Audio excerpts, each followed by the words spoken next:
North Carolina at Rockingham Motor Speedway. The fans, the drivers, the team owners, the whole nation has been paying their respects to one of the greatest drivers ever to sit in a race car anywhere at any time, Dale Earnhardt, who tragically passed away as a result of an accident on the very last lap of this year's Daytona 500.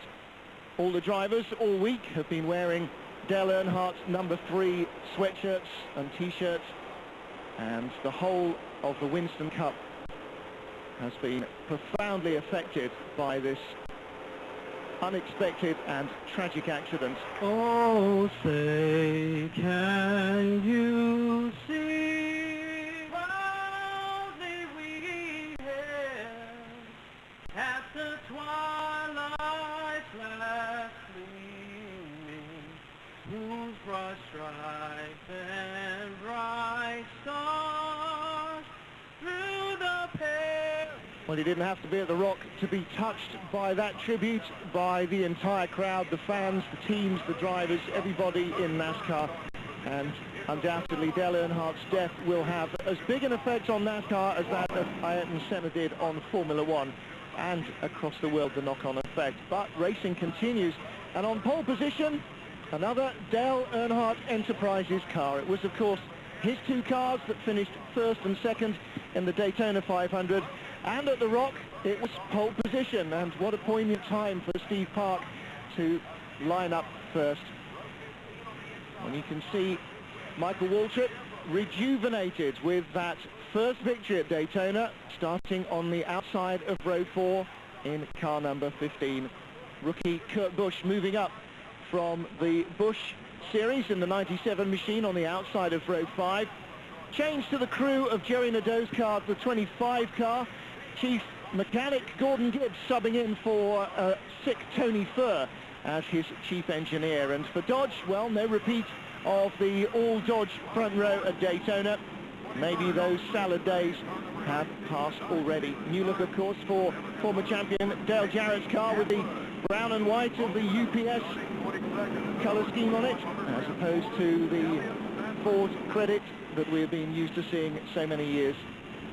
0-1, Jason Leffer, another of the rookies you saw there on the inside of row 10.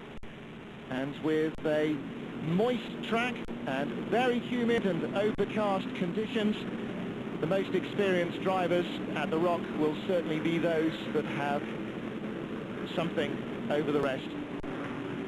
Sterling Marlin, who was involved in that tragic accident with Dale Earnhardt on row 14. And 2 drivers failing to make the cut. Andy Houston, the rookie, in the PPI Motorsports number 96 Ford. And Kyle Petty, racing the Petty Enterprises Sprint TCM Mobiles, sponsored number 45 Dodge. And that, of course, the number 45, his son's car number, until his tragic death in the mid-part of last season. So he fails to make the start. And provisionals further down for Mike Skinner in the 31 Richard Childress car, Matt Kessler, Todd Bodine, Stacey Compton, Ricky Craven, Buckshot Jones, and Hut Strickland in the Junie Don Levy car, making up the only car on row 22, the 43rd and last starter. Well, they're getting ready to go. Steve Park and Jeff Gordon on the front row of the grid. Bobby Labonte and Ricky Rudd in 3rd and 4th, Jeff Burton, Tony Stewart, and then the 500 winner, Michael Waltrip. And for he, and undoubtedly, especially for Dale Earnhardt Jr., who along with his mother, his brother and sisters, were at a midweek celebration service in Charlotte, North Carolina for Dale Earnhardt. A very poignant day indeed. The Junior saying before the race weekend that he was determined to carry on Dale Earnhardt Inc. as his father had expected it to be run as a frontline race team. But on lap 1, well, the first of the Dale Earnhardt Inc. cars was out of the race, not the number 3 machine. That's being carried in memory and tributes to his father. It was Junior who was in the wall, caught up in an opening lap tap. Somebody checked up midway around the queue, and Earnhardt was hit heavily from behind. punted into the back of the car ahead of him. Well, a dreadful, dreadful way for him to start such an important race, of course. So the Budweiser crew of the 8 Chevrolet will have nothing to do but pack up and sit and think. And with those black eye shades and the moustache growing strongly, Dale Jr. every inch, the old man. They're tapped from behind by Ron Hornaday, one of his ex-sparring partners in the Bush Series. Ron Hornaday, also a truck racer. He, as we ride on board, is the man who gets caught out. Now as the brakes come on ahead, the 4 car of Robbie Gordon slows, and it's Hornaday who collects Dale Earnhardt, who then runs up the wall into 27, the white car now. That's Kenny Wallace. Another couple of minor insults to injury taps. 7 car up there at the wall, that's Mike Wallace. So the brothers both involved in that. And their real speed with the sound from Dale Jr. And it was the second tap that just... And they restart for us now as we pick up the action on lap 32. 30 of the previous 32 laps having been run under 2 caution flag periods. Jeff Gordon from the familiar black and yellow number 1 Chevy of Steve Park. Tony Stewart in 3rd place, and teammate Bobby Labonte in 6th position. Both Joe Gibb Pontiacs going very well. Labonte immediately jumping up to 5th place there, and then eased back in the next corner by Ricky Rudd, the 28 car. There is Rudd right ahead of Labonte. Mark Martin and Jeff Burton close up behind them. Jerry Nadeau in the 25 car also looking strong early on. Won his first 2 races towards the end of last year. Steve Hart, 1 win in his Winston Cup career, in his 3rd full season now in the Winston Cup. And the man with the number 1 car, of course, injured out in the 99 season for the greater part of the summer. Darrell Waltrip, among others, driving the 1 car for Dale Earnhardt Enterprises. And it was an emotional Darrell in the commentary position during the Daytona 500 to witness his brother winning the race. And Darrell Waltrip, I'm afraid, obviously because of the tragic outcome of the race, we weren't able to show you that, but Darrell calling the accident as he saw it in the final turn, watching the replay, the other commentators saying, well, that looks like a fairly innocuous tap into the wall. Darrell Waltrip saying, even at that stage when he was just almost entirely focused on Michael winning the Daytona 500, he said, those are the ones drivers fear. They're the ones that really hurt. He said, even the Tony Stewart accident in the race where Stewart barrel rolled all the way down the front stretch at 180 miles an hour, he said, there, it goes on forever, but by the time the car stops, it's not doing any speed. He said, the ones that really hurt you are the ones where you stop dead from 180 miles an hour. And very poignant words as it turned out. Well, the yellow flag's coming out once more as you see rain falling. And as you saw before the race, a very damp pit lane and very overcast skies. And for the fans who had come from near and far to the Rock for Sunday's action, that was that. Racing would not recommence. As NASCAR's weather radar, as it turned out, extremely accurately predicted that there would be no further hole in the weather for Sunday's proceedings. And even as the cars are on the backstretch, you can see some of the fans have sensed or heard the inevitable and streaming down out of the grandstands to go home. Just 51 laps completed on the Sunday. And the question, of course, on everybody's minds was how would the weather window treat them for Monday? Would they be able to get it run, or would this be a carryover? At this early stage of the season, there is no space for a carryover, with 36 races in the calendar, plus 2 big money specials, one of which we've already done with, but the Winston coming up in the late summer. Then the chance to fit in a carryover race is now all but impossible. All the cars receiving service, full top of the fuel, brand new tyres for everybody as they go back out behind the safety car. And Steve Park regaining the lead. Jeff Gordon second, Tony Stewart third in the 20 car, the Home Depot Pontiac. And so everybody called in. Ricky Rudd in fourth as they come back out from the pits. Back behind the safety car. Stacey Compton, incidentally, decided not to come in for tyres at this stage. He became the overnight leader. But it was to be a bit of a false dawn, because soon the NASCAR officials ruled that the race would be held over to the Monday. Stacey Compton then, the leader temporarily. Jeff Gordon and Steve Park, second and third. You can see them further back in the queue there. And NASCAR deciding that the race would have to be carried over to the Monday afternoon. We'll be back with Monday's action for you in just a moment. Stay with us as we go with round two of the Winston Cup. Key moment. As our usual sport coverage of the NASCAR Winston Cup continues. Don't forget, this season we will be showing you every single Winston Cup race. With the new NASCAR TV deal, we will be able to show you every single race, including the Winston, the non-championship race.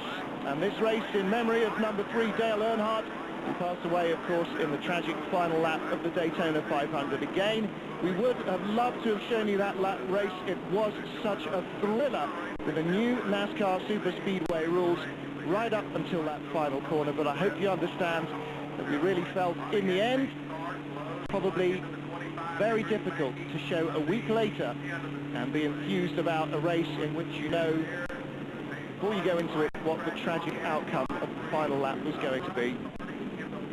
So our apologies for not being able to bring you the action, but I do trust that as racing fans you will understand that. Well, we pick up the action now from the Rock, North Carolina, Rockingham Motor Speedway. 342 laps remain of this second round of the NASCAR Winston Cup Series. Just 51 damp and mainly yellow flag runs on Sunday.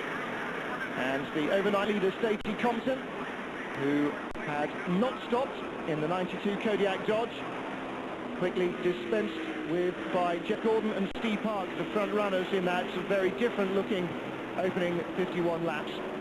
And most of those run under yellow as a result of a first lap incident which took out Dale Earnhardt Jr. He was mercifully diagnosed to be completely unharmed. A sore ankle was all after his crush with the wall. And the Melling Racing car, the number 92 machine, Stacey Compton, now being passed by everybody, all of them with fresh rubber and a full tank of fuel after the pit stops immediately prior to the red flag that postponed the race. Jeff Burton, the 99 car, very different look for that as well this year, going underneath to make the pass. So used to seeing that black and purple colour, and with the Citgo Superguard colours on it, a very different looking car right there behind Bobby Labonte. There he is with Mark Martin, his teammate, behind him. 25 car there, Jerry Nadeau in the UAW Delphi Chevrolet, the Hendrick Motorsports car. And early on, Jeff Gordon and Steve Park easing away from the field. 97 there, Kurt Busch, the rookie. That's livery, Ford's 100th racing anniversary. And the DeWalt car, the 17 machine. 17 the number Matt Kenseth used in the Busch series. And the number with the sponsor that he carried over to Roush Racing's Winston Cup effort. Robbie Reiser, his crew chief, staying with him. And Kenseth clearly with problems. And that's why pin liners over the intake, overheating. So Steve Park leading in the one car from Jeff Gordon. Jeff Burton in 6th position, heading up the second half of the top 10. Johnny Benson, Jerry Nadeau. And bringing up the rear of the top 10, Sterling Marlin in the Dodge. Dodge, of course, with the front row positions there at the Daytona 500. As you saw Robbie Gordon in the Kodiak Chevy getting very sideways. Steve Park and Jeff Gordon battling for the lead. Park on the high side has the advantage. Gordon with, again, a different look to the DuPont Chevrolet this year. Gone the rainbow colours that we've seen over the last 3 or 4 seasons. And a revised DuPont paint scheme. Looking forward again to the Winston, where DuPont always come out with some snazzy, jazzy new paint colour combination for the 24 car. Well, wheel to wheel, Steve Park holding on. Jeff Gordon eventually gets the advantage underneath. Through he goes to take the lead back.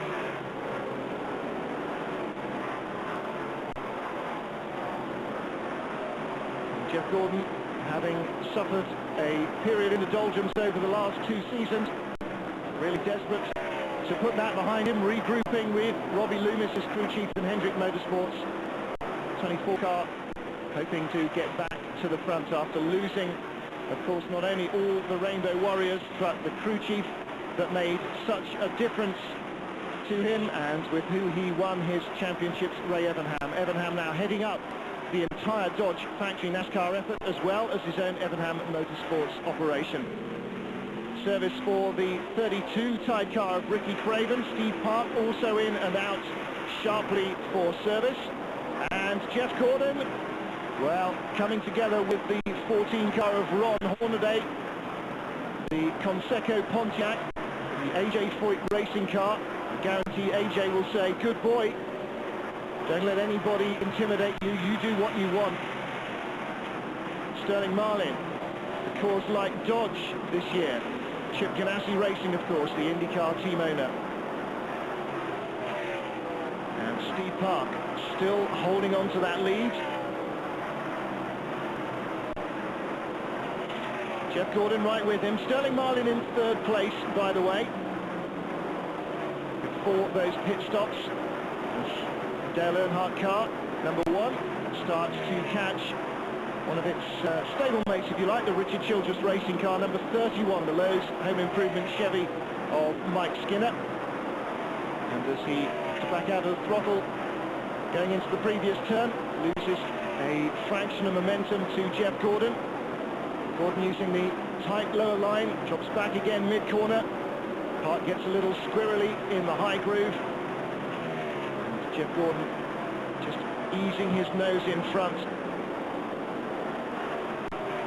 Well, a great battle between these two. Nobody else has had a sniff of the lead since the beginning of the race. And now they line up to put a lap on Jeff Burton, the 99 car. 239 laps into the 393 distance. Bobby Labonte now in 2nd place as he eases past Steve Park. And that's where we pick up the racing. You can see all 3 of them just in the same shot. DuPont Chevy leads as the yellows will be thrown. Sterling Marlin, I beg your pardon, Sterling Marlin nothing. Mike Skinner spins the 31 car right at pit-in and decides he's not going that away. Let's have a look at this. Gets high in the dirt there up on the loose. Overnight rain washing the track, but still very grey up there. And just avoiding collision, the backstretch pits beckoning those who need to make a fast getaway. From on board, gets up, gets nose, it's going to get loose. Gets off the gas, gets onto the brakes nice and gingerly. Just slows it round. And past on one side goes Mike Wallace, the 7 car with that damaged front end from the first lap crash on Sunday. Again, Steve Park taking the battle to Jeff Gordon. This is lap 262 after another yellow flag period to make sure there was no debris after Mike Skinner's incident. And by lap 277, Steve Park was still leading from Gordon with Johnny Benson and Bobby Labonte 3rd and 4th. The Dodges of Ward Burton and Dave Blaney in 7th and 8th position. And then Stacey Compton with engine problems. The Dodge blowing quite comprehensively. 92 Kodiak car letting go. It's the first Dodge Intrepid mechanical retirement of the season. And they get ready to restart once more. Jeff Gordon gets the jump on Steve Park, takes the lead. Bobby Labonte there, 4th in this lineup, 1 lap car between them. And then behind Labonte, teammate Tony Stewart in 4th place in the race.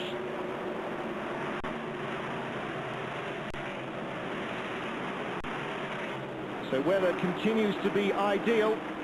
And still a pretty reasonable crowd. They decided to camp overnight and see this one through on the Monday, phoning in sick, no doubt.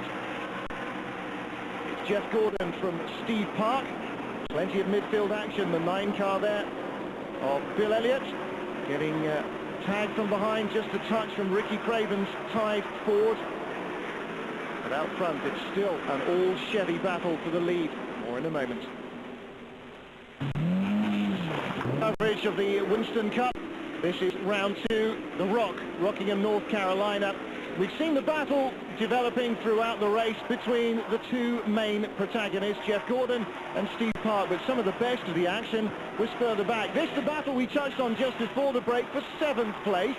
Ricky Craven's 32 tied Ford, Sterling Marlin in the Coors Light Dodge, and Bill Elliott in the 9 machine, another of the Dodges there, right with the Miller Lite car of Rusty Wallace, the 2 car. Well, look at the wide variety of lines. Look at that, Ricky Craven trying to pick up paint on the wall, it seems, as he goes round ultra high. And again, further back. This is the battle for 12th. The 21 car right there, Elliott Sadler. 93 machine Dave Blaney in the Amoco Dodge. The 77 car, well, that is Robert Presley Jr. in the completely recolored Jasper engine Ford. And Ryan Pemberton, Robin's brother, the crew chief of that car. Robin Pemberton, of course, Rusty Wallace's crew chief, who was in that previous battle. Right behind, Ward Burton. And the 29 car going around the high side of him, Kevin Harvick. And he carries the GM Goodwrench Service Plus sponsorship that was on the 3 car of Dale Earnhardt. And it's Dale's crew chief, Kevin Hamlin, who is engineering that car. And it's Kevin Harvick who will carry not the number 3, but everything else that went along with that ride through this season. He's the nominated Richard Childress driver. Out front, though, still all about Gordon and Park. Labonte with Benson and Stewart. Pontiac's looking strong ahead of the Fords of Jarrett and Rusty Wallace, who, as we saw, was easing his way ahead of that Craven versus the Dodgers battle. And in the end, well, it's pretty much going to come down to Jeff Gordon and Steve Park, and no real surprises there.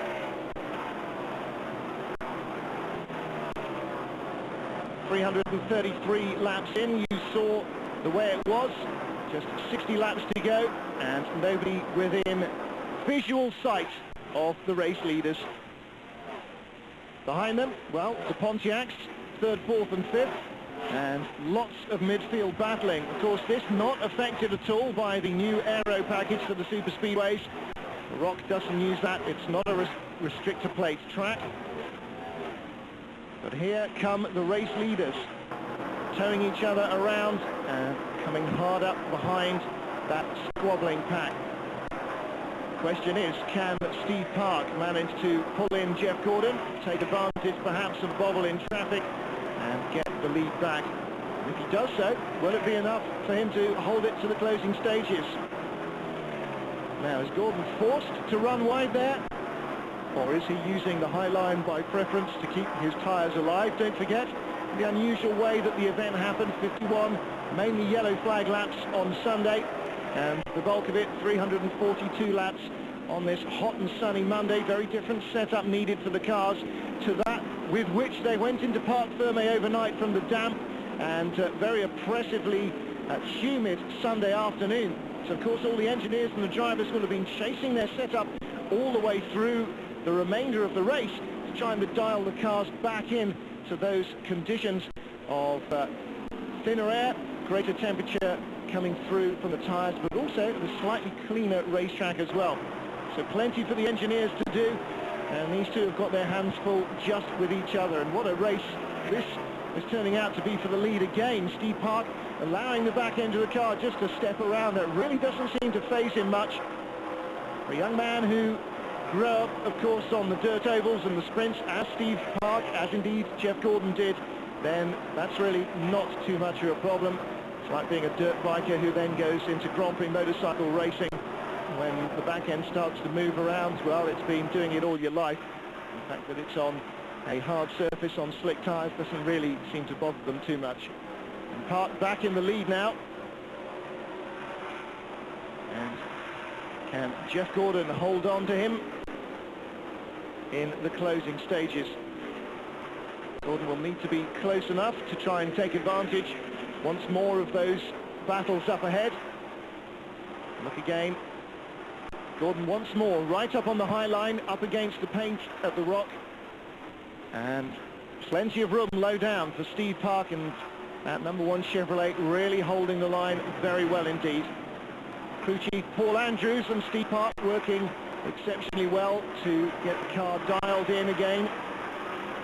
And of course Jeff Gordon with Robbie Loomis dialing in the 24 car. But the Pontiac's ever closer, and now a threat as Gordon gets hung up behind Ward Burton, the 22 car, and the 25 machine of Jerry Nadeau.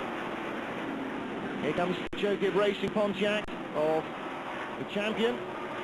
Bobby Labonte goes underneath.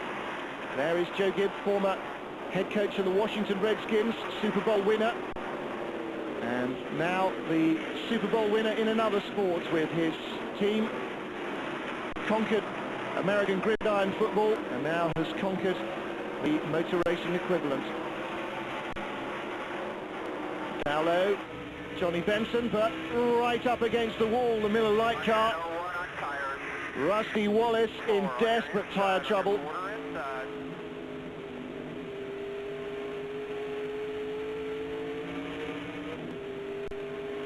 Wallace, you can hear him talking to the crew chief and the spotter.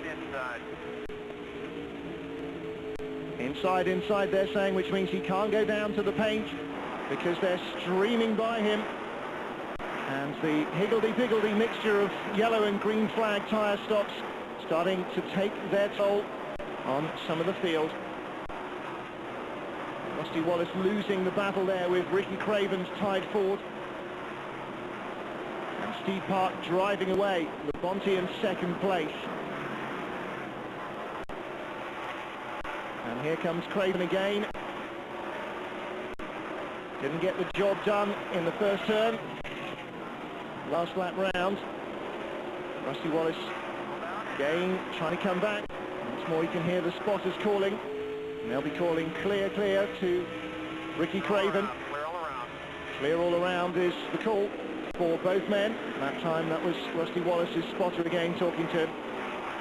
Of course, these men so vital. You can't really spend a lot of time looking in your heavily vibrating rear view mirror. It may be big, but it doesn't show you what's to the sides of you, and it doesn't show you the overlaps as well. And to have somebody tell you that without having to take your eyes off the road ahead, just that extra little bit of assistance. But Steve Park still working well here. Leading, and Labonte not able to close. Steve Park racing, of course, for Dale Earnhardt Inc., the DEI team that won the first race of the season with Michael Waltrip. Daytona 500, of course, marred by that appalling tragedy. Claimed the life of Dale Earnhardt, the team boss, who was in third place, playing tail gunner to his son in second, and Michael Waltrip, his latest hiring, in the lead.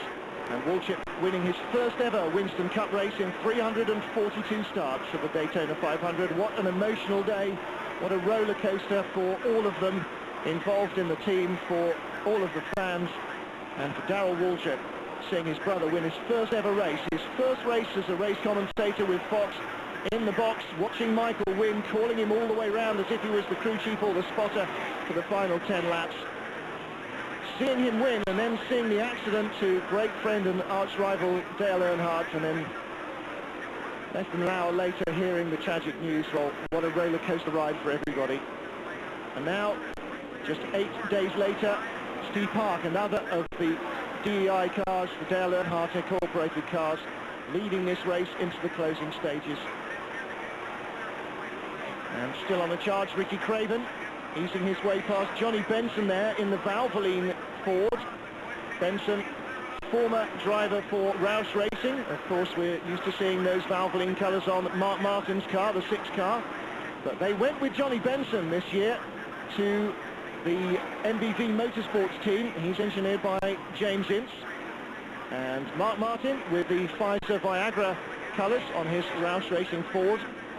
So whenever you see that big red, white and blue V on the roof, don't think Martin anymore. Get your head around the fact that it's the 10 car of Johnny Benson. Closing stages now, Bobby Labonte reeling in Steve Park, slowly but surely, steadily closer and closer. What does he have left in the Joe Gibb Pontiac? What does Steve Park have left in terms of tyres? Johnny Benson with Rusty Wallace right behind him. Wallace loose at the tail again. Let's ride with him. It's not the whole package. Moving around under him as he chases the 10 car. And it looks as though Steve Park's got the same deal as he tries to stay away from the 18 Interstate Bashes Pontiac of Bobby Labonte. Labonte engineered again by Jimmy Makar, as he has been for the last 3 years with this lineup at Joe Gibbs Racing. And Jimmy Makar, Greg Zipadelli engineering Tony Stewart in the 20 car. Joe Gibbs Racing really coming to the forefront in the Winston Cup, vying with Hendrick and with Childress as the outright front-running team. And again, Steve Park really squirrely. He's got a really dreadfully loose car on his hands now. Pushing, it's loose, front and back ends, trying to get out of control at the same time. And Labonte, well, he may not have much more in terms of tyres, but the car looks much more composed. Let's see how hard Steve Park has to work to stay low. Look at him working the steering. You can see the front wheels constantly correcting as he tries desperately to hold it on the stripe. The closing stages for Steve Park. And Labonte racing him to the checker. Steve Park is desperate to try and hold on to this. And he may lose it, so too may Labonte. Gets straightened up as he gets a rear end brush with the wall. Final lap, the white flag is out. And this is Steve Park racing Bobby Labonte for round 2 of the NASCAR Winston Cup Series 2001. Will it be the second straight win for Dale Earnhardt Incorporated?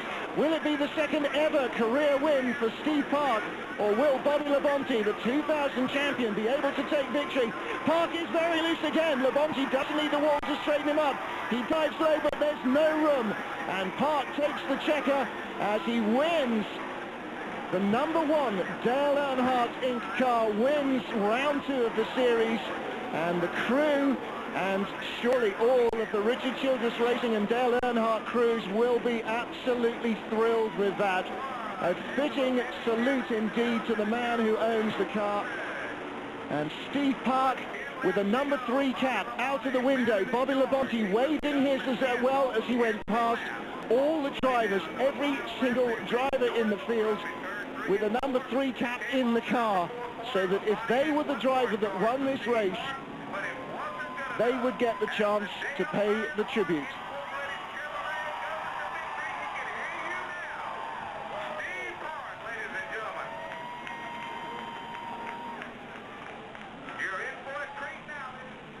And of course, the famous Dale Earnhardt victory celebration would have included a donut on the grass. Maybe Steve Park feels that he's not quite yet got the champion status to be able to get away with that.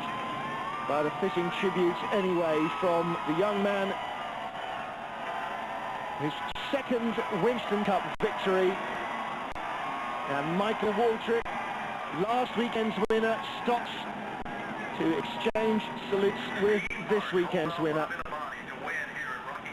So 2 races down, both of them won by Dale Earnhardt Incorporated. And look at this, both cars, the final lap. This is the run to the white flag just to start the final lap. You just couldn't get 2 men racing more ragged than that and getting away with it. No contact between them. But Labonte straightened up by the wall as they get to the white flag. There was the white flag flying. Well, so many #3 caps, #1 caps being waved there for Steve Park. And little surprise, I think, to see him wiping tears away.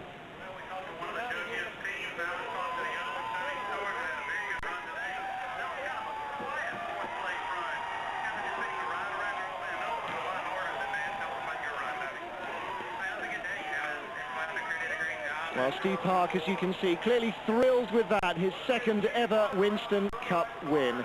And what an emotional week it was indeed for Winston Cup racing, for the millions of fans worldwide, and especially for those closest to Dale Earnhardt, for his family, for his friends, for his colleagues, for his drivers, his teams, his crews. What a week.